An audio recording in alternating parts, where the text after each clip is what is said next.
Alright, what's up? My name is Conrad Gorman. I'm a freshman at Clemson University in the pre-professional health studies major. As part of Clemson Connect, we were asked to attend a new student dialogue. I chose at post 9/11 religious pluralism in the United States. Then we were asked to create a short video vlog on pretty much summing up what we did, and they had a couple of questions that they wanted to ask us and answer on this.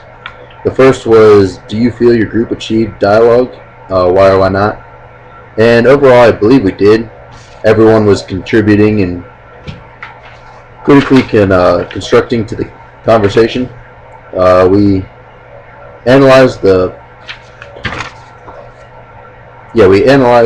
problem of, or not really the problem, but like the issue of pluralism in the United States as far as religion goes.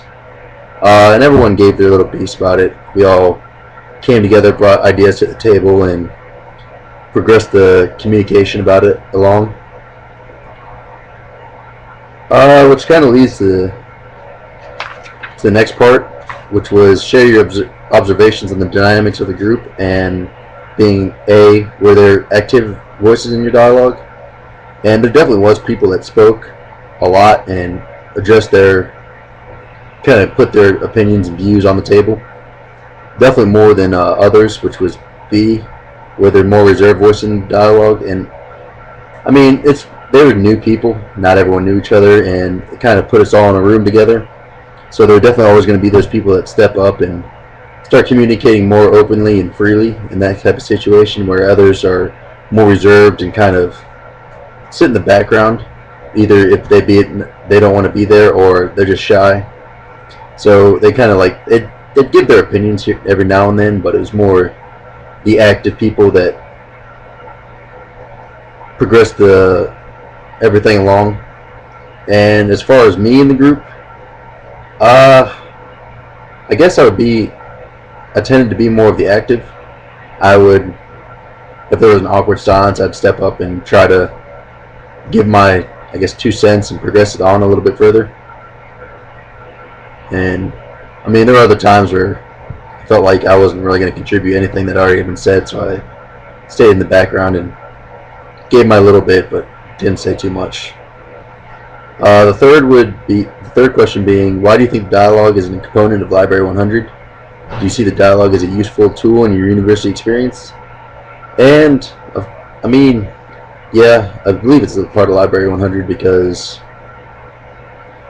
it helps us early on to understand what dialogue is, because I feel like during our time at Clemson University, we're going to be using dialogue a lot, and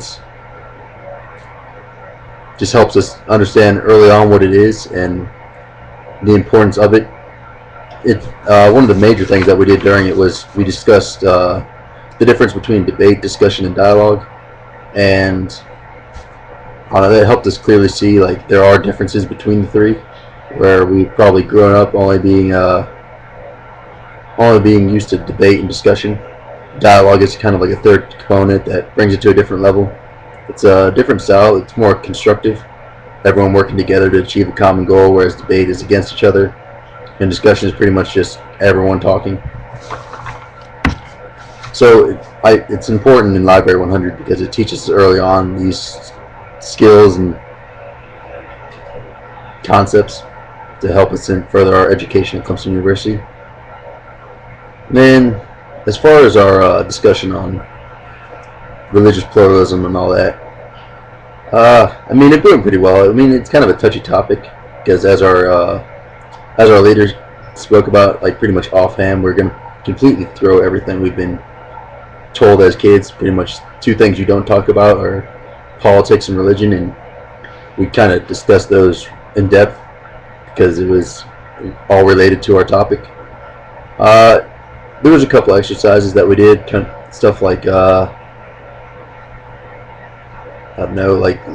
discussing with each other about our religious backgrounds and how we were raised, and discussing the whole 9/11 thing as far as Americans' views on Muslims, and talked a little bit about the appropriateness of building a mosque 2 blocks away, which I feel is a little bit inappropriate, because not because all Muslims are extremists, because I really do realize that there was a select group, but I feel like it's inappropriate because it was Muslims, and there are people that are extreme, and they could counteract that extremity with extremity. Be it someone burned down the mosque, even. I don't know. I just feel like it's inappropriate. We talked a little bit about that. Just then she gave us an article where she replaced a religion with religion X, and had us read that and try to guess what the religion was. I mean, that was kind of eye-opening, because it was actually an article from way back in the day about the Irish immigrants, and I don't know. Reading the article, pretty much everyone consistently thought it was the Muslim people, based on our experiences and current stigmas in society, because it was talking about how religion X was evil and they wanted to pretty much destroy everything in America. But it actually was the Catholic people. I guess it was different times, which shows that Americans tend to be not really, tolerant of new things, and don't really do their background and research to figure out that they may not be so bad. It's just a select group, or maybe not even in the Catholic case. It was just they did not want those people here. But I mean, I guess that pretty much sums up everything as far as the lib100 goes, and this is the end of the vlog.